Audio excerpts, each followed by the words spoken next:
چھوڑے مجھے پلیز، مجھے چھوڑ دیں۔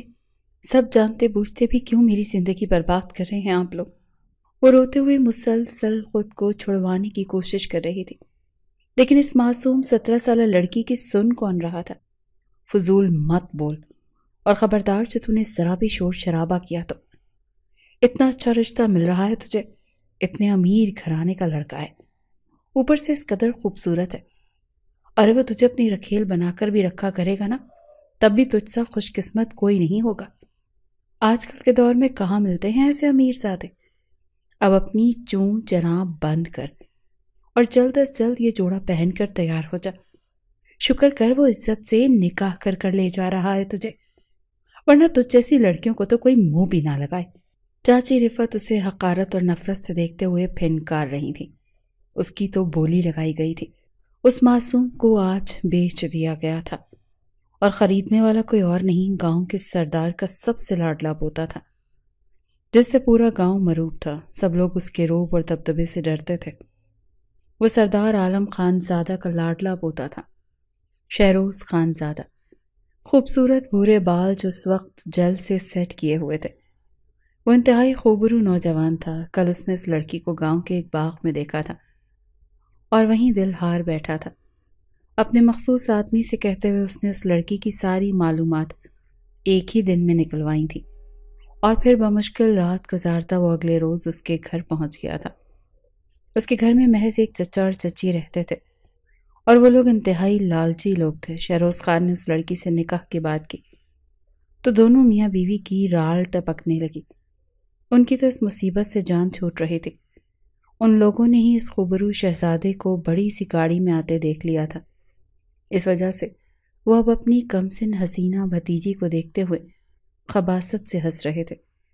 شہروز خان زادہ ان کی اس خباثت بھری مسکراہٹ کی وجہ بخوبی جانتا تھا۔ اسی وجہ سے اس نے اس لڑکی کی قیمت پوچھی تھی، جس کی عمر ابھی محض 17 سال تھی، اور وہ خود 28 سال کا خوبرو نوجوان بھرپور مرد تھا، اور وہ کم سن حسینہ۔ نور کے چچا نے پورے 50 لاکھ روپے مانگے تھے، جبکہ اس کی مانگ سن کر شہروز خان زادہ کے لب تمسخر سے مسکرائے۔ اس نے اپنی ذاتی کارڈ کو اشارہ کیا پھر، اور 1 کروڑ کا چیک سائن کرتے ہوئے نور کے چچا کے منہ پر دے مارا۔ وہ لوگ دولت کے نشے میں اس قدر دھت تھے کہ اس قدر بے عزتی پر بھی پھولے نہیں سما رہے تھے۔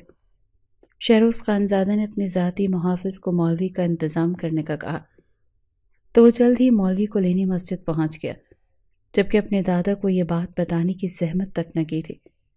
شہروز خان زادہ نے، کیونکہ جانتا تھا کہ وہ کم ذات اور کم نسل کے لوگوں میں شادی نہیں کرتے، لیکن وہ اپنے دل کا کیا کرتا جو اس چھوٹی سی لڑکی پر دل و جان سے فدا ہو گیا تھا۔ وہ جانتا تھا اگر وہ اپنے دادا کو اس نکاح میں شامل کرتا تو وہ کبھی راضی نہ ہوتے۔ ہاں، البتہ نکاح ہو جانے کے بعد انہیں کس طرح منانا ہے، یہ بات وہ اچھے طریقے سے جانتا تھا۔ ادھر نور نے تو رو رو کر اپنا برا حال کر لیا تھا۔ ساری حقیقت جاننے کے باوجود وہ کیسے کسی مرد کو اپنے قریب آنے دے سکتی تھی؟ وہ محض 17 سال کی تھی، لیکن وہ بچپن میں ہی اپنی نسوانیت کھو چکی تھی۔ اسی وجہ سے وہ اس نکاح کے لیے راضی نہیں ہو رہی تھی۔ لیکن اس سے پہلے کہ وہ ایک مرتبہ پھر سے منع کرتے، اس کی چچی نے آ کے منہ پر زوردار تھپڑ رسید کیا اور اسے دونوں بازوں سے دبوچتے ہوئے اپنے روبرو کھڑا کیا، اور پھر اس کی چچی نے ایسی بات کی جسے سن کر نور کی روح تک لرز اٹھی۔ وہ اپنی چچی کے آگے ہاتھ جوڑنے لگی۔ چچی کے چہرے پر خباثت سے بھرپور مسکراہٹ نمودار ہوئی۔ اگر تو نہیں چاہتی کہ میں نے جو کہا ہے میں ویسا کچھ کروں، جلدی سے یہ جوڑا پہن اور نکاح کے لیے تیار ہو جا۔ نور بیچاری بے بسی سے روتے ہوئے چچی کی بات مان گئی، اور پھر کچھ ہی دیر میں وہ نور سلطان سے نور شہروز خان زادہ بن چکی تھی۔ شہروز خان زادہ نے ساتھ ہی رخصتی کا مطالبہ کیا تھا، اسی وجہ سے رخصتی بھی ساتھ ہی ہو گئی۔ نور کو کوئی ہوش نہیں تھا کہ کب اسے گاڑی میں بٹھایا گیا اور کب وہ حویلی پہنچی۔ ہوش تو اسے تب آیا جب اس کے حویلی کے اندر قدم رکھتے ہی اسے سامنے موجود عورت نے ایک زوردار تھپڑ رسید کیا، اور وہ اوندھے منہ فرش پر جا گری۔ حیرت اور بے یقینی سے چہرے پر ہاتھ رکھے وہ سامنے موجود خوبصورت سی عورت کو دیکھ رہی تھی، جو مہنگا ترین جوڑا پہنے، سونے کا زیور پہنے، سر کو اچھے سے ڈھانپے اپنے خوبصورت چہرے کے ساتھ اس کے سامنے کھڑی تھی۔ البتہ چہرے پر بے انتہا زہریلے تاثرات تھے۔ تمہاری جرت بھی کیسے ہوئی میرے اکلوتے بیٹے کو پھنسانے کی؟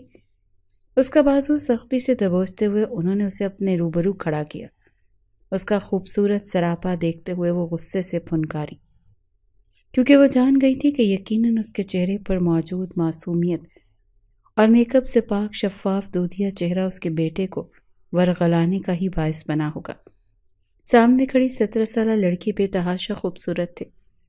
عائشہ خانزادہ نے دل ہی دل میں سوچا، جبکہ اپنے اس قدر بے قدری پر نور کی آنکھوں میں آنسو لڑیوں کی صورت بے اختیار گرتے اس کا چہرہ بھگو رہے تھے۔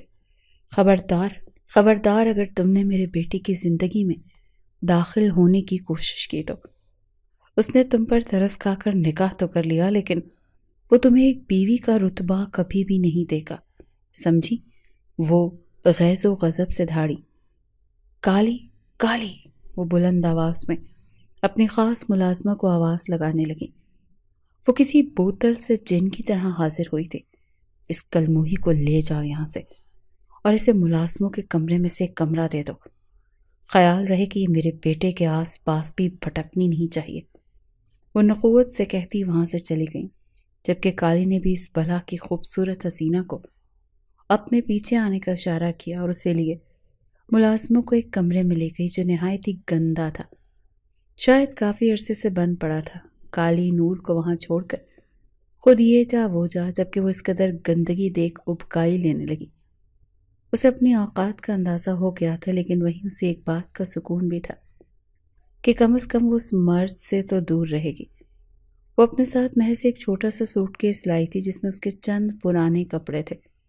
اس سے وہ کھولا اور اپنا لال جوڑا اتار کر اپنے کالے گھنے لمبے بالوں کو جوڑے کی صورت میں لپیٹا، اور پھر کافی جد و جہد کے بعد اس نے تقریباً 2 گھنٹے لگا کر اس کمرے کو اپنے رہنے کے لائق بنا ہی لیا تھا۔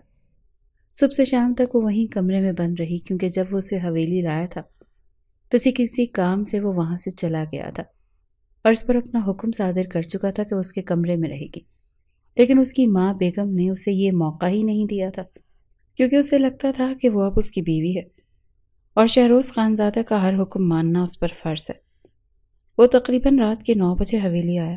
حویلی کے لوگوں کا اصول تھا کہ وہ 9 بجے سے پہلے ہی رات کا کھانا کھا کر اپنے اپنے کمروں میں سونے کے لیے چلے جاتے تھے۔ حویلی میں محض 4 افراد تو تھے: سردار عالم خانزادہ، عائشہ خانزادہ اور دانیال خان۔ سردار عالم خانزادہ جن کا ایک ہی بیٹا تھا، جبکہ آگے سے ان کے بیٹے کا بھی ایک ہی بیٹا تھا، سردار عالم خانزادہ، اس کو دانیال خانزادہ سے زیادہ اپنے پوتے شہروز خانزادہ سے محبت تھے۔ وہ جانتا تھا کہ اس وقت سب اپنے اپنے کمروں میں ہوں گے، اسی وجہ سے وہ بھی سیدھا اپنے کمرے میں داخل ہوا۔ لیکن یہ کیا؟ اس کا کمرہ تو خالی پڑا تھا۔ اس نے یہاں وہاں نظر دوڑائی، کسی دوسرے وجود کی موجودگی کا احساس کرنا چاہا، لیکن وہاں کوئی موجود ہوتا تو اسے محسوس ہوتا۔ شہروز خانزادہ کے ماتھے پر بے تحاشا بل پڑ چکے تھے، جبکہ اس کی بات رد کیے جانے پر وہ اس قدر طیش میں آ چکا تھا کہ اس کی رگیں تک پھول چکی تھیں۔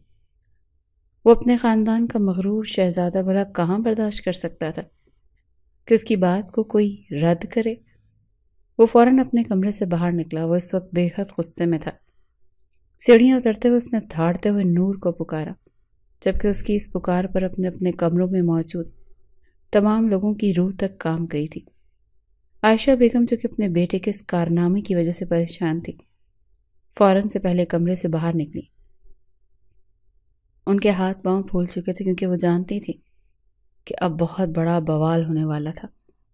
انہیں تو لگا تھا شہروز صبح آئے گا، لیکن وہ تو رات ہی کو گھر پہنچ گیا تھا۔ سردار عالم خانزادہ بھی کمرے سے باہر نکل آئے اور پوتے کو اس قدر غصے میں دیکھ کر حیران ہوئے۔ وہ اپنی چھٹی پر زور ڈالتے ہوئے پوتے کے قریب آئے اور اس سے اس غصے کی وجہ پوچھنے لگے۔ میری بیوی کہاں ہے دادا جان؟ وہ نہایت غصے سے پھنکارتے ہوئے بولا، جبکہ دادا جان کے تو پیروں تلے سے زمین کھسک چکی تھی، کیونکہ شہروز نے غصے میں بہت بڑا انکشاف کر دیا تھا۔ یہ کیا کہہ رہے ہو تم؟ دادا جان نے حیرت اور بے یقینی سے پوچھا تو وہ، جو غصے سے بھرا پڑا تھا، ایک مرتبہ پھر سے چلایا، مجھے ابھی اور اسی وقت میری بیوی میرے سامنے چاہیے۔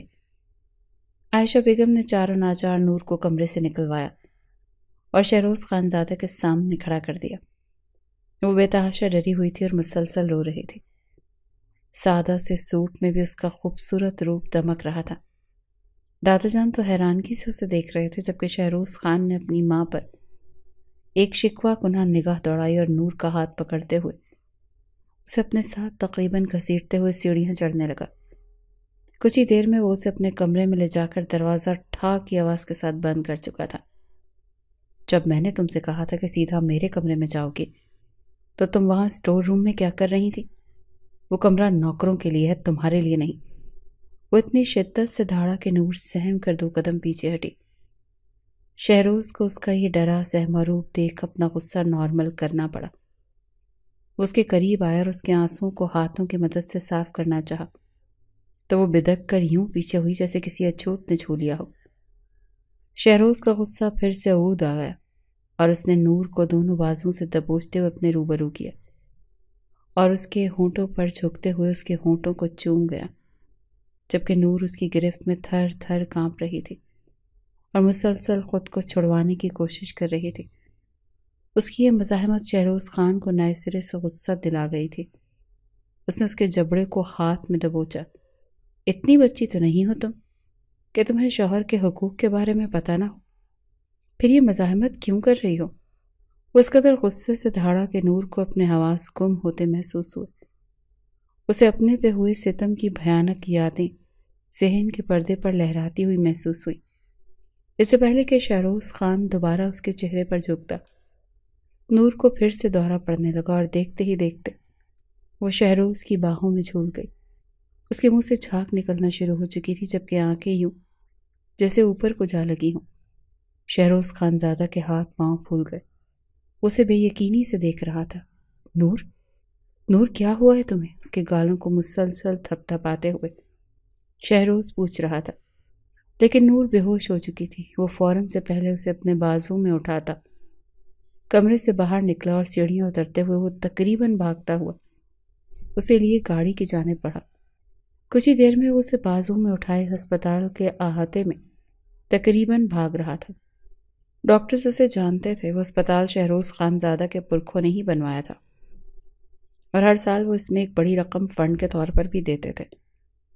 ڈاکٹر نے فوراً نور کو آئی سی یو میں شفٹ کیا اور اس کا علاج شروع کیا، جبکہ شہروز خانزادہ تو اس وقت کچھ بھی سمجھنے کے قابل نہیں تھا۔ اس کی تمام تر حسیات جیسے مفلوج ہو گئی تھی۔ آدھے گھنٹے کے صبر آزما وقت کے بعد ڈاکٹر باہر آیا۔ اس نے بتایا کہ نور کو پینل اٹیک آیا ہے۔ شاید وہ کسی چیز سے بہت زیادہ ڈر چکی ہے۔ فی الحال سکون کا انجیکشن لگایا ہے، آپ اسے گھر لے جا سکتے ہیں۔ شہروز خانزادہ نے ڈاکٹر کا شکریہ ادا کیا اور نور کو لے کر واپس حویلی آ گیا۔ وہ اسے اپنے کمرے میں لایا اور احتیاط سے بیڈ پر لٹا دیے۔ پھر وہ اس کے قریب ہی بیٹھتا، اس کے بالوں کو سنوارنے لگا۔ اس کی نظر بے ساختہ اس کے خوبصورت دائیں گال پر پڑی، جس پر تھپڑ کا نشان واضح تھا۔ یہ دیکھ کر شہروز خانزادہ کو بے تحاشا غصہ آیا۔ آخر کس کی جرت ہوئی تھی اس کی بیوی پر ہاتھ اٹھانے کی؟ اس بابت وہ صبح پتہ لگانے کا ارادہ رکھتا تھا۔ وہ دھیرے سے جھکا اور اس کے تھپڑ زدہ سرخ گالوں کو لبوں سے چھوا اور پھر وہ اس کے قریب ہی خود پر کمفرٹر درست کرتا سو گیا۔ صبح اس کی آنکھ کسی کے رونے کی آواز کے ساتھ کھلی۔ اس نے جیسے ہی آنکھیں کھولی تو اس وجود کو ڈھونڈنا چاہا جس کے رونے کی وجہ سے اس کی آنکھ کھلی تھی۔ اس نے جو ہی نظر دوڑائی تو دائیں جانب کھڑی وہ لڑکی بہت رو رہی تھی۔ اس کی ہچکیاں بند گئی تھیں۔ روتے روتے وہیں ایک کرسی پر بیٹھ گئی۔ شہروز خانزادہ اٹھ کر اس کے پاس گیا اور اسے اس کے ہاتھ سے پکڑنا چاہا تو وہ لرز کر پیچھے ہٹی۔ شہروز نے اس سے کہا کہ میں تمہیں کچھ نہیں کہتا، تم ایسا کرو کہ چلو بیڈ پر آرام سے میرے ساتھ بیٹھو۔ تم یقین رکھو کہ میں تمہارے ساتھ کچھ نہیں کروں گا، میں تمہیں کوئی نقصان نہیں پہنچاؤں گا، تمہیں میں کوئی نقصان نہیں پہنچانا چاہتا۔ خاموشی سے میرے ساتھ چلو۔ یہ مت بھولو کہ تمہارے چچا نے تمہیں 1 کروڑ کے عوض مجھے بیچا ہے، لیکن میں تمہیں کسی غلط ارادے سے نہیں لایا، تم سے محبت کرنے لگا ہوں، اسی وجہ سے تم سے نکاح کیا ہے اور تم اب میری ملکیت ہو، تمہیں میرا سارا کہنا ماننا پڑے گا۔ شہروز خانزادہ کی باتوں پر وہ ایک بار پھر سے پھوٹ پھوٹ کر روتی تھی۔ ایسا کیا تھا جو اسے رلا رہا تھا؟ یہ حسد بھی تو کم نہیں تھی کہ اسے اس کے چچا نے 1 کروڑ کے عوض بیچا تھا، لیکن مجھے تو اس کی آنکھیں کچھ اور ہی بیان کر رہی تھیں۔ جب وہ کچھ دیر یوں ہی روتی رہی اور کچھ نہ بولی تو شہروز نے اسے کہا اٹھو اور ہاتھ منہ دھو لو، تم نے کل سے کچھ نہیں کھایا، میں تمہارے لیے کھانا منگواتا ہوں۔ وہ نہایت ہی دھیمے لہجے میں کہتا اسے کہیں سے بھی کل والا جلاد انسان نہیں لگ رہا تھا جس سے وہ خوفزدہ تھی۔ اسے اب تھوڑا سا حوصلہ ہوا تھا، وہ سر ہلاتی اٹھی، کچھ ہی دیر میں واش روم میں بند ہو گئی۔ کچھ دیر بعد جب وہ واپس آئی تو کافی بہتر ہولیے میں تھی۔ شہروز نے اسے آئینے کے سامنے کھڑا کیا اور اس کے لیے خوبصورت سا جوڑا نکالا جو اس نے خود اپنی مرضی سے نور کے لیے خریدا تھا۔ میں نے ناشتے کا حکم دے دیا ہے، میں فریش ہو جاؤں تب تک تم تیار ہو جاؤ، پھر ناشتے کی میز پر تمہارا سب سے تعارف کرواتا ہوں۔ اسے محبت باش نظروں سے دیکھتا کہتے ہوئے واش روم میں بند ہو گیا، جبکہ نور کو سمجھ نہیں آ رہا تھا کہ وہ کیا کرے۔ اسی وجہ سے اس نے چپ چاپ وہ جوڑا اٹھایا اور وہ پہن کر بالوں کو سنوارنے لگی۔ وہ بے تحاشا خوبصورت تھے، اس کے بال کمر سے تھوڑے ہی اوپر ہوں گے، دودھیا رنگت اس کے حسن کو نکھار بخشتی تھی۔ وہ کب سے آئینے میں بنتے اپنے عکس کو دیکھ رہی تھی، کس قدر خوبصورت تھی وہ۔ اس کی سنہری آنکھیں اس کے چہرے پر حد درجہ جچتی تھیں۔ شہروز خان جو کب سے اسے ہوں ہی ساکت کھڑا دیکھ رہا تھا، آہستہ آہستہ اس کے قریب آنے لگا۔ اس کے بالکل پیچھے کھڑے ہوتے ہوئے اس نے نور کے عکس کو آئینے میں دیکھا۔ وہ بے تحاشا خوبصورت لگ رہی تھی۔ شہروز خان نے اس کے گرد بازوں کا حصار باندھا تو یکدم جیسے نور کو کرنٹ سا لگا تھا، وہ فوراً اس کے ہاتھ جھٹکتی اسے خود سے دور کر گئی، جبکہ ایک مرتبہ پھر دھتکارے جانے پر شہروز خان زادہ کا غصہ 7ویں آسمان پر پہنچ چکا تھا۔ وہ اس وقت کالے رنگ کی شرٹ اور گرے پینٹ پہنے ہوئے، بالوں کو ہمیشہ کی طرح نفاست سے سیٹ کیا تھا۔ وہ ڈریسنگ روم سے تیار ہو کر آیا تھا، جس کے وہ لمبے چوڑے وجود کا بے انتہا خوبصورت مرد تھا کہ جس پر نظر پڑتی تو ہٹنے سے انکاری ہو جاتی۔ لیکن جانے کیوں یہ لڑکی بار بار اسے دھتکار رہی تھی۔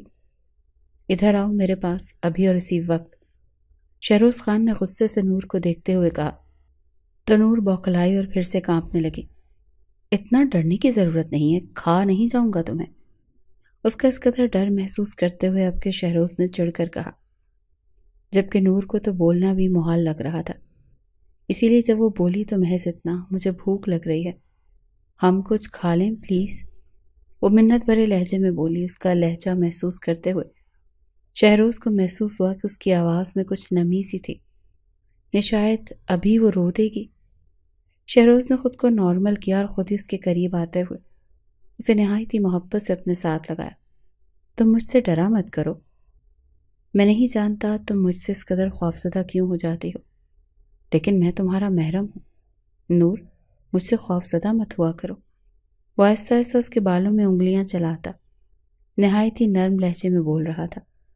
نور کو آج اس کا یہ لمس وحشت میں مبتلا نہیں کر رہا تھا، بلکہ اس کے لہجے کا نرم پن اور مٹھاس سے نور کا دل دھڑک رہا تھا۔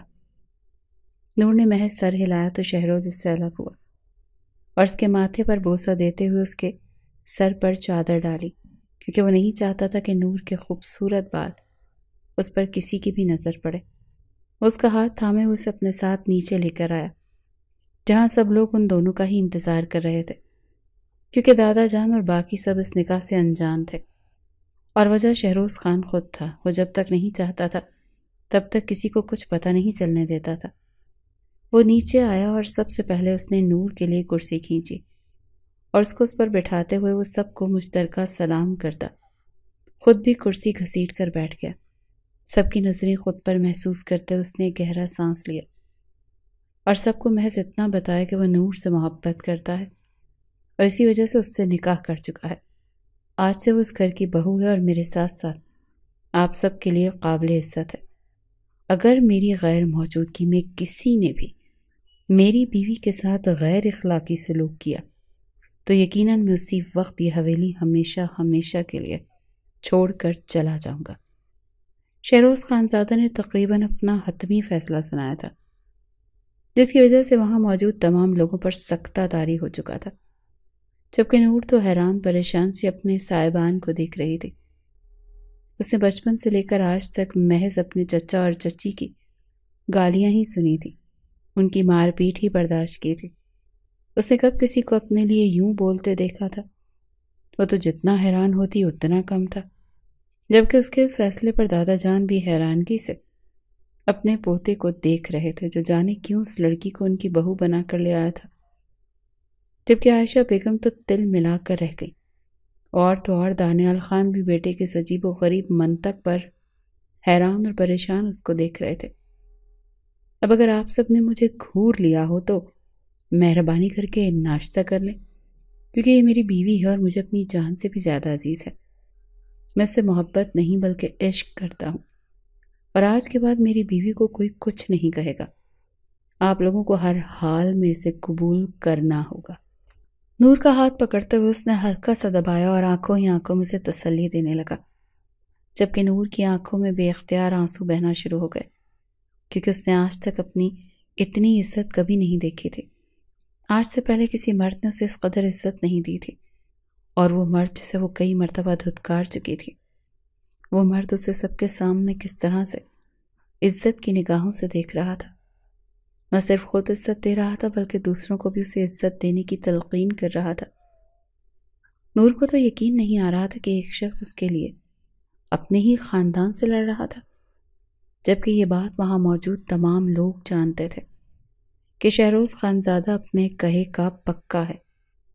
اگر اس نے یہ بات کر دی ہے تو یقیناً وہ اس پر عمل بھی کرے گا۔ اسی وجہ سے اب ان لوگوں کے پاس نور کو اپنی بہو کے طور پر قبول کرنے کے علاوہ اور کوئی راستہ نہیں بچا تھا۔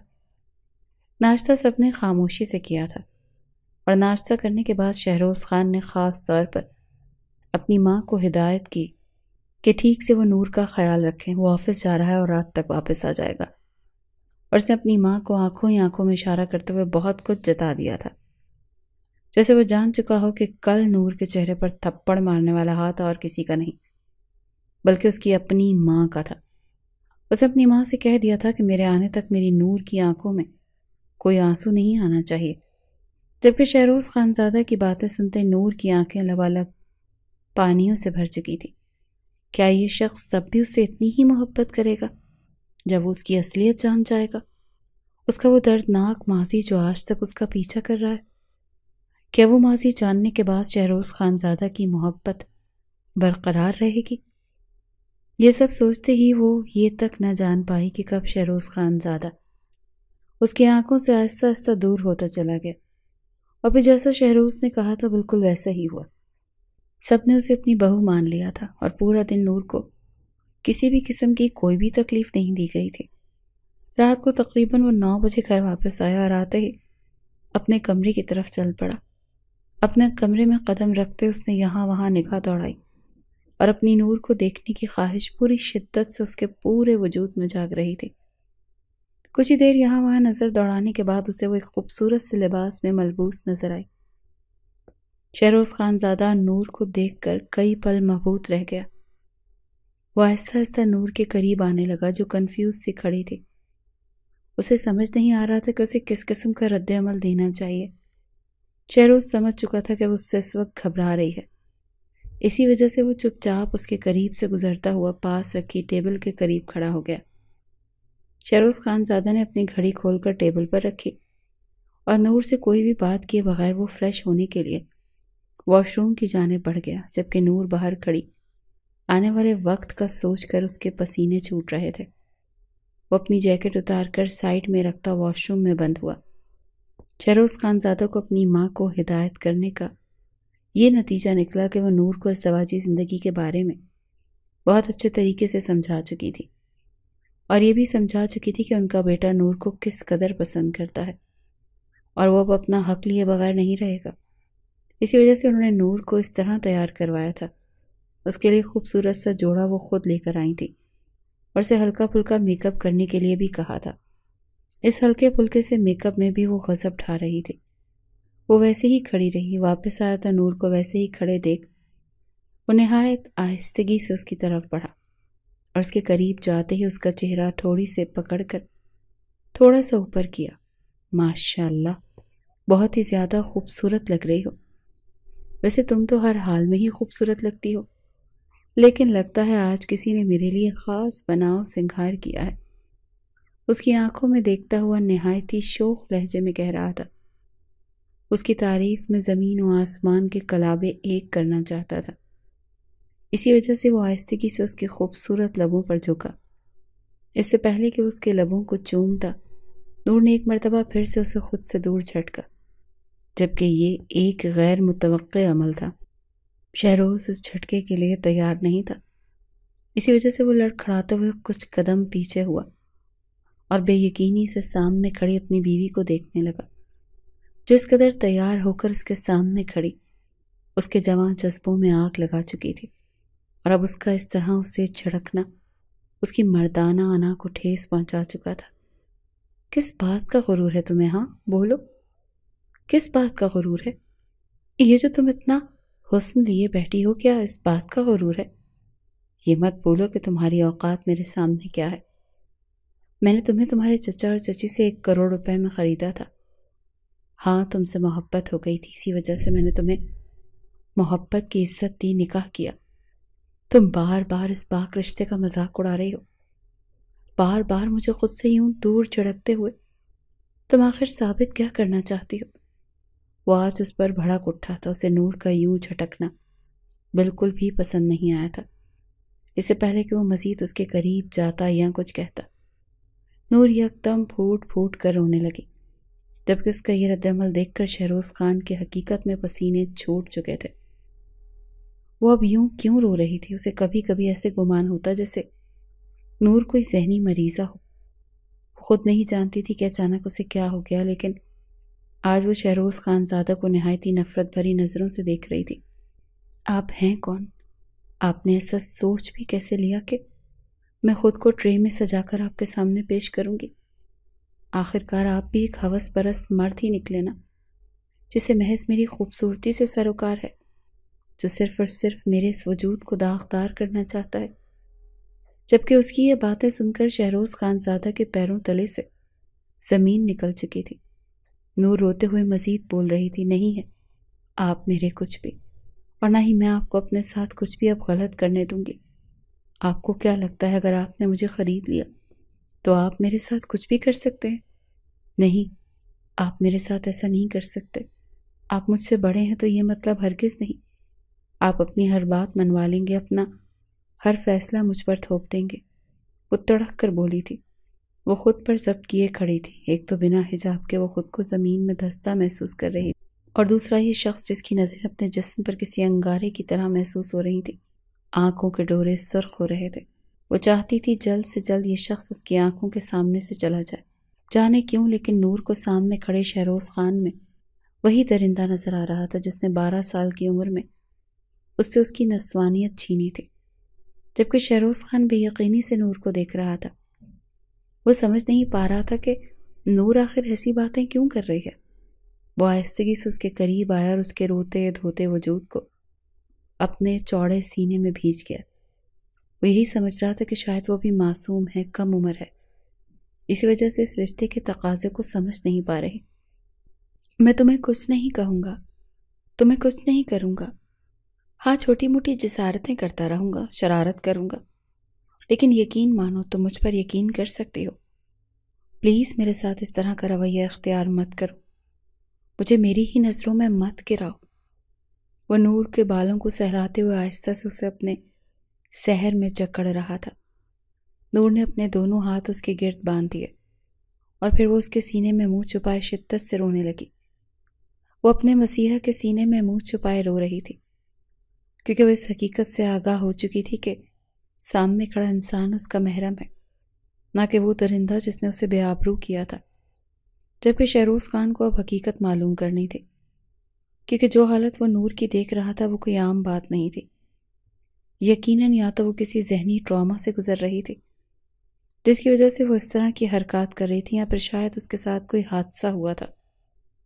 شہروز خان نے نور کو آہستگی سے بیڈ پر لٹایا اور اس کے بالوں میں ہاتھ پھیرتے ہوئے آہستہ آہستہ اسے نیند کی وادیوں میں دھکیل گیا، جبکہ خود اس کی نیند اڑ چکی تھی۔ وہ اس کے خوبصورت سراپے کو دیکھ رہا تھا جو اس وقت آتشی گلابی رنگ کے جوڑے میں ملبوس تھے۔ بالوں کو شاید اس نے خاص طور پر شہروز خان کے لیے کرل کیا تھا۔ وہ اس وقت بے تحاشا خوبصورت لگ رہی تھی۔ ہونٹوں پر ہلکی سی لپسٹک لگائی ہوئی تھی، جبکہ آنکھوں کو مسکارے سے مزید دو آشتہ بنایا گیا تھا۔ وہ نہایت ہی محبت اور عقیدت سے جھکا اور اس کے ماتھے پر محبت بھرا بوسہ دیتے ہوئے وہ اس پر کمبل درست کرتا آہستہ سے کمرے سے باہر نکلتا چلا گیا۔ اب اس کا رخ اس کے چچا چچی کی طرف تھا، کیونکہ اب جو بھی حقیقت تھی اس کے چچا اور چچی ہی بتا سکتے تھے۔ اسی وجہ سے وہ سیدھا نیچے آیا اور اپنی گاڑی میں بیٹھتا۔ وہ گاڑی کو تقریباً ہواؤں میں اڑاتا ہوا اس محلے میں پہنچا جہاں نور کے چچا اور چچی رہتے تھے۔ ان کے گھر کے قریب پہنچتے اس نے جو ہی دروازہ تالا دیکھا تو اس کے ماتھے کی رگیں پھولنے لگی، یعنی وہ لوگ یہ گھر چھوڑ کر جا چکے تھے۔ اس نے نہایت ہی غصے سے دروازے پر پاؤں مارا اور پھر کوئی فیصلہ کرتے ہوئے اس نے واپس گاڑی حویلی کی جانب موڑ لی۔ وہ کچھ ہی دیر میں واپس نور کے پاس موجود تھا، جبکہ وہ اب تک ویسے ہی گہری نیند میں سو رہی تھی جیسے وہ اسے چھوڑ کر گیا تھا۔ وہ آہستگی سے دوسری طرف اس کے قریب آیا اور کمبل دونوں پر اوڑھ کر اسے اپنے حصار میں لے لیا۔ میں اس کے خوبصورت چہرے کو دیکھ رہا تھا جو سوئی ہوئی معصوم سی گڑیا کی طرح لگ رہی تھی۔ شہروز خان کو اس پر ٹوٹ کر پیار آ رہا تھا، لیکن وہ چاہ کر بھی نور کو خود سے بدگمان نہیں کرنا چاہتا تھا، کیونکہ نور کی باتیں سننے کے بعد کم از کم اسے تو یہی لگ رہا تھا کہ اسے کوئی ہوس پرست انسان سمجھ رہی ہے جو اس کی عزت کو تار تار کرنا چاہتا ہے۔ وہ اس رشتے کے خوبصورت تقاضوں کو نہیں سمجھ رہی، یا شاید اسے کسی نے یہ بات سمجھائی ہی نہیں تھی، کیونکہ ابھی وہ تھی بھی تو کم عمر۔ شہروز خان اسے اپنے حصار میں لے کر خود بھی اپنی آنکھیں موند گیا۔ اگلے روز وہ صبح سویرے ہی حویلی سے نکل گیا۔ اس نے نور کے اٹھنے کا انتظار نہیں کیا، کیونکہ اسے ہر حال میں سچائی معلوم کرنی تھی، اور سچائی معلوم کرنے کے لیے سب سے زیادہ ضروری تھا کہ وہ نور کے چچا اور چچی کو ڈھونڈے۔ یہ کام اس کے لیے کچھ خاص مشکل نہیں تھا۔ وہ کل رات ہی اپنے خاص آدمی کو کہہ کر ان کا پتہ معلوم کروا چکا تھا، اور اب ان سے ملنے کے لیے ہی جا رہا تھا۔ تقریباً 3 گھنٹے کی ڈرائیو کے بعد وہ اس جگہ پہنچ چکا تھا جہاں پر اس کے چچا اور چچی رہائش پذیر تھے۔ وہ سیدھا ان کے گھر پہنچا، جبکہ چچا اور چچی کے ساتھ وہاں ایک اور نیا چہرہ دیکھ کر وہ پہلے تو حیران ہوا، کیونکہ وہ نہایت ہی خوبصورت سا کوئی لڑکا تھا جس کی عمر بمشکل 25 سال تھی۔ وہ اندر داخل ہوا اور اس کے چچا اور چچی کے سامنے جا کر کھڑا ہوا، جبکہ اس کے درجنوں گارڈ اس کے پیچھے موجود تھے۔ ان میں سے ایک نے ایک کرسی شہروز خان کے لیے اس کے قریب رکھی، جبکہ وہ اس پر ٹانگ چڑھا کر بیٹھ گیا۔ وہ اس وقت خوبصورت سی جیکٹ میں ملبوس تھا، سیاہ پینٹ شرٹ پہنے، سیاہی لیدر کی جیکٹ پہنے۔ وہ اس وقت خوبصورتی کا مجسمہ معلوم ہو رہا تھا، جبکہ نور کے چچا چچی یوں اچانک اسے اپنے سامنے دیکھ کر اپنے ہوش و حواس گنوا چکے تھے، جبکہ شہروز خان کی نظریں سامنے کھڑے خوبرو نوجوان پر ٹکی تھی۔ یہ دیکھ چچا چچی کو اپنے پیروں تلے سے زمین نکلتی ہوئی محسوس ہوئی۔ انہیں ایسا لگا جیسے شہروز خان کو حقیقت معلوم ہو گئی ہے، اور اسی وجہ سے وہ اس وقت یہاں پر موجود ہے۔ اس کے چچا نے نہایت ہی سمجھداری کا مظاہرہ کرتے ہوئے اس کی آؤ بھگت کے لیے اپنی بیگم سے کہا کہ جاؤ اپنے داماد کے لیے کچھ ٹھنڈا پانی لے کر آؤ، لیکن شہروز خان نے ہاتھ کے اشارے سے اسے روک دیا۔ اس نے کہا جو میں پوچھنے آیا ہوں مجھے اس بات کا صحیح جواب چاہیے، ورنہ یہ جو میرے پیچھے کھڑے گارڈز دیکھ رہے ہو نا، وہ ایک ہی منٹ میں تم سب کو بھون کر رکھ دیں گے۔ شہروز خان کی دھمکی اس قدر کارآمد ثابت ہوئی کہ سامنے کھڑے نوجوان کے پسینے چھوٹ گئے، جبکہ چچا اور چچی کے چہرے کی بھی ہوائیاں اڑ چکی تھیں، یعنی وہ وقت آ چکا تھا جب شہروز خان کو حقیقت کا ادراک ہونا تھا۔ مجھے سچ بتاؤ کہ آخر نور کے ساتھ کیا مسئلہ ہے؟ وہ اس طرح کیوں کرتی ہے؟ اسے دورے کیوں پڑتے ہیں؟ اس کے منہ سے جھاگ نکلنا، اچانک سے بے ہوش ہو جانا، سب سے بڑی بات وہ مردوں سے اتنا ڈرتی کیوں ہے؟ اس کا اتنا کہنا تھا کہ چچا اور چچی دونوں ایک دوسرے کو دیکھتے ہوئے تھوک نکلنے لگے، جبکہ سامنے کھڑا لڑکا اپنی خیر منانے کی دعائیں کر رہا تھا۔ شہروز خان نے ان کو چپ دیکھ اپنی پاکٹ سے چھوٹی سی پسٹل اور ایک چاقو نکال کر سامنے پڑے میز پر رکھا۔ چاقو اور پسٹل دیکھ کر چچا اور چچی کی چپ ٹوٹی، اور انہوں نے پھر ایسا دل دہلا دینے والا انکشاف کیا جسے سن کر شہروز خان کی روح تک لرز چکی تھی۔ جب نور 12 سال کی تھی تب سامنے کھڑے لڑکے جس کا نام عمیر تھا، اس نے 12 سال کی نور کو بے آبرو کیا تھا، اور اسی وجہ سے وہ مردوں سے ڈرتی ہے۔ شہروز خان سے یہ بات برداشت نہیں ہوئی۔ وہ کئی لمحے تک تو سکتے کے عالم میں کھڑا رہا، لیکن پھر اس نے شدید غصے کے عالم میں اپنی پسٹل اٹھائی اور سامنے کھڑے لڑکے کے دل کا نشانہ لیتے ہوئے اس نے فائر کر دیا۔ اس لڑکے کے جسم نے ایک جھٹکا کھایا تو شہروز خان کا غصہ ابھی بھی ٹھنڈا نہیں ہوا تھا۔ اس نے یکے بعد دیگرے کئی فائر کیے، جبکہ چچا اور چچی کے دل دہلا دینے والی چیخیں پورے گھر میں گونج رہی تھی۔ خود کو مشکل پرسکون کرتے اس نے ایک ٹھوکر اس مردہ وجود کو لگائی اور اپنے گارڈ کے ساتھ واپسی کی راہ پر نکل پڑا۔ شہروز خان کے حواس گم ہو رہے تھے۔ اسے خود بھی پتہ نہیں چلا کہ کب اس کی آنکھوں سے ایک آنسو نکلتا ہوا اس کے گالوں پر لڑک گیا۔ اس کی معصوم سی بیوی نے 12 سال کی عمر میں کس قدر دردناک اذیت سہی تھی، اسے اب سمجھ آ رہا تھا کیوں اس کی بیوی اس سے دور دور رہتی تھی، کیونکہ وہ اس کے قریب آنے سے خوفزدہ ہو جاتی تھی۔ سوچ سوچ کر اس کا دماغ پھٹا جا رہا تھا، جبکہ مرے ہوئے عمیر پر اسے اس قدر شدید غصہ آ رہا تھا کہ اس کا بس نہیں چل رہا تھا کہ وہ ایک مرتبہ پھر اسے زندہ کرتا اور اسے گولیوں سے بھون ڈالتا۔ وہ سارا دن یوں ہی سڑکوں پر مارا مارا پھرتا رہا۔ اس کے لیے یہ انکشاف ناقابل یقین تھا۔ وہ کیسے اپنی معصوم بیوی کا سامنا کرے گا جس پر ایک قیامت ٹوٹ کر گزری تھی۔ تقریباً رات کے 12 بجے اس نے حویلی میں قدم رکھا اور بغیر کسی سے بات کیے وہ اپنے کمرے کی جانب چل دیا۔ اس نے آہستگی سے اپنے کمرے کا دروازہ کھولا اور اپنے کمرے میں داخل ہوتی اس کی نظر سامنے موجود بیڈ پر سوئے ہوئے وجود پر پڑی، جو ہر چیز سے بے نیاز خوبصورت نیند سو رہی تھی۔ یقیناً یہ شہروز خان کی ہی دی ہوئی پر اعتمادی تھی کہ اس وقت وہ خواب خرگوش کے مزے لوٹ رہے تھے۔ شہروز خان مردہ قدموں سے اس کے قریب آیا اور اپنا کوٹ آہستگی سے اتارتے ہوئے اس نے نیچے زمین پر ہی پھینک دیا اور اسی طرح اس کے خوبصورت ہاتھ کو اپنے ہاتھوں میں لیتے ہوئے اس کے ہاتھوں کو اپنے ہونٹوں سے لگا گیا۔ نہایت آہستگی سے اس کی آنکھوں سے آنسو قطرہ قطرہ نور کے ہاتھوں کو بھگونے لگے۔ اپنے ہاتھوں پر کچھ گیلا سا محسوس کرتے ہوئے نور کی آنکھ کھلی، لیکن جیسے ہی اس کی نظر سامنے اٹھی تو اپنے اتنے قریب شہروز کو دیکھ کر وہ یکدم اچھل کر بیٹھی، جبکہ اس کے اس قدر بے اعتباری پر شہروز خان کا دل خون کے آنسو رونے لگا۔ لیکن یہ کیا؟ جیسے ہی نور کی نظریں شہروز خان کی آنکھوں پر پڑی تو اسے یوں روتا ہوا دیکھ تڑپ اٹھی۔ کیا بات ہے؟ آپ اس طرح رو کیوں رہے ہیں؟ کیا ہوا ہے؟ نور کو کچھ غلط ہونے کا ادراک ہوا، اسی وجہ سے وہ سب کچھ بھلائے فوراً اس کے ہاتھوں پر اپنے ہاتھ کا دباؤ بڑھاتے ہوئے پوچھنے لگی، جبکہ شہروز خان نے کوئی بھی بات کیے بغیر نور کو کسی متاع حیات کی طرح اپنے چوڑے وجود میں قید کر لیا۔ اس کے اس قدر جنونی گرفت پر حیران رہ گئی۔ بھلا وہ اس وقت اس طرح کی حرکت کیوں کر رہا تھا؟ جبکہ شہروز خان نے نہایت ہی نرمی سے اس کے بالوں پر اپنے لب رکھے اور پھر وہ بولنا شروع ہوا۔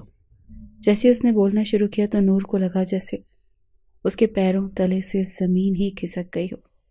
میں وعدہ کرتا ہوں نور، آج کے بعد کوئی تمہاری طرف غلط نگاہ بھی نہیں اٹھا سکے گا۔ تم نے اتنی بڑی حقیقت کو کیسے چھپا لیا میری جان؟ اتنی تکلیفیں کیسے برداشت کرنی؟ تمہیں تو مجھے پہلے بتا دینا چاہیے تھا۔ میں تو سمجھ رہا تھا شاید تم کم عمر ہو، اس وجہ سے مجھے خود سے دور جھڑکتی ہو، لیکن میں تو یہ جانتا ہی نہیں تھا کہ تم پر اس قدر قیامت ٹوٹ کر گزری ہے۔ شہروز خان بولنا شروع ہوا تو بولتا ہی چلا گیا، جبکہ نور کی آنکھوں سے بھی آنسوؤں کا سیلاب امڑ آیا تھا۔ وہ دونوں ایک دوسرے کے گلے لگے رو رہے تھے۔ ایک اپنی عزت تار تار ہونے کی وجہ سے رو رہا تھا تو دوسرا اپنی متاع حیات کی تکلیف کی شدت پر رو رہا تھا۔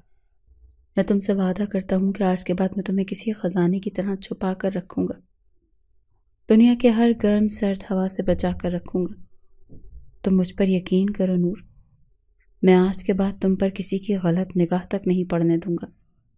اس نے نور سے الگ ہوتے ہوئے اس کا چہرہ ہاتھوں کے پیالے میں بھرا اور اس کے آنسوؤں کو صاف کرتے ہوئے اس کی خوبصورت آنکھوں پر باری باری بوسہ دیا، جبکہ اس کی تمام حقیقت جاننے کے باوجود اس کی اس قدر محبت پر نور نے اسے دل و جان سے تسلیم کر لیا تھا۔ اس نے شہروز خان کے دونوں ہاتھوں کو اپنے ہاتھوں میں لیا اور نہ جھجکتے ہوئے نہایت عقیدت سے اس کے دونوں ہاتھوں کو چوم لیا۔ اتنی سخت سچویشن میں بھی شہروز خان کے لب دھیرے سے مسکرائے۔ بالآخر اس کی نور نے اسے قبول کر ہی لیا تھا، یقیناً اب وہ اس سے ڈر یا خوف نہیں کھانے والی تھی، بلکہ اس کے ساتھ ایک پرسکون زندگی گزارنے والی تھی۔ شہروز خان نے اسے یقین دلایا تھا کہ اسے ہمیشہ خود میں چھپا کر رکھے گا اور اس کی حفاظت کرے گا۔ اس نے نور سے وعدہ کیا تھا کہ وہ زندگی میں کبھی بھی اس بھیانک حقیقت کے بارے میں کسی کو پتہ نہیں چلنے دے گا، اور وہ اسے یہ بھی بتا چکا تھا کہ اس کے گناہ گار کو وہ کتنی دردناک موت دے چکا ہے۔ جبکہ اس درندے کی موت پر نور نے بے ساختہ اللہ کا شکر ادا کیا تھا، اور اتنے خوبصورت ہمسفر کے ملنے پر بھی اس نے اپنے رب کا شکر ادا کیا تھا۔ جبکہ شہروز خان اس کے خوبصورت چہرے کو دیکھتے ہوئے اب اس سے اجازت طلب کر رہا تھا، کیونکہ وہ اپنی بیوی سے مزید دور نہیں رہ سکتا تھا۔ نور کو ڈر تو بہت لگ رہا تھا، لیکن ایک نہ ایک دن تو یہ ہونا ہی تھا۔ اسی وجہ سے اس نے آنکھوں کے اشارے سے اپنی رضامندی کا اظہار کیا تھا۔ شہروز خان نے نہایت ہی محبت سے جھکتے ہوئے اس کے لبوں پر بوسہ دیا، اور پھر وہ آہستہ آہستہ اسے کسی متاع حیات کی طرح اپنی روح تک میں شامل کر چکا تھا۔ نور نے جس قدر اذیتناک زندگی گزاری تھی، اسے اس کے بدلے میں ایک نہایت ہی خوبصورت فرما بردار اور نیک سیرت شوہر مل چکا تھا۔ آج وہ دونوں مکمل ہو چکے تھے، ایک دوسرے کو مکمل کر چکے تھے۔ آج کی رات بے حد خوبصورت رات تھی، نور اور شہروز خان کے ملن کی رات۔ صبح جب وہ اٹھی تو اس کے چہرے پر خوبصورت شرمگی مسکراہٹ تھی، جبکہ شہروز خان اسے کسی نہ کسی بات پر تنگ کرتا اور اسے شرمانے پر مجبور کر رہا تھا۔ ان دونوں نے اکٹھے فجر کی نماز ادا کی، پھر شکرانے کے نوافل ادا کیے۔ ایک دوسرے کی زندگی کو مکمل کرنے کے بعد وہ دونوں کافی حد تک پرسکون نظر آ رہے تھے، کیونکہ دونوں کی اللہ کی رضا کے لیے ایک دوسرے کو بہت خوبصورت طریقے سے قبول کر چکے تھے۔ نور جب تیار ہو کر شہروز خان کے ہمراہ نیچے آئی تو عائشہ بیگم نے دونوں کو ایک ساتھ دیکھتے ہوئے دونوں کی بلائیں لیں، کیونکہ وہ لال رنگ کے جوڑے میں بے حد خوبصورت لگ رہی تھی، جبکہ اس کے ساتھ شہروز خان بھی نکھرا نکھرا سا بے حد وجیح لگ رہا تھا۔ بے شک اس میں کوئی شک نہیں تھا کہ نور اور شہروز خان کی جوڑی بہت ہی خوبصورت تھی۔ بے شک وہ جس بھی خاندان سے تعلق رکھتی تھی، لیکن وہ ان کے بیٹے کی محبوب بیوی تھی۔ بھلا ایسا کہاں ممکن تھا کہ عائشہ بیگم اپنے بیٹی کی خوشی کو رد کرتی؟ وہ ان دونوں کے پاس آئیں اور ان دونوں محبت باش نظروں سے دیکھتے ہوئے دونوں کی بلائیں لی اور انہیں ہمیشہ ساتھ رہنے، خوش رہنے کے لیے ڈھیروں دعائیں بھی دیں۔ شہروز خان اور نور نے اپنی ایک نئی زندگی شروع کی تھی، جس میں کسی قسم کی کوئی بھی تلخ یادیں موجود نہیں تھی، بلکہ صرف خوشیاں ہی خوشیاں تھیں۔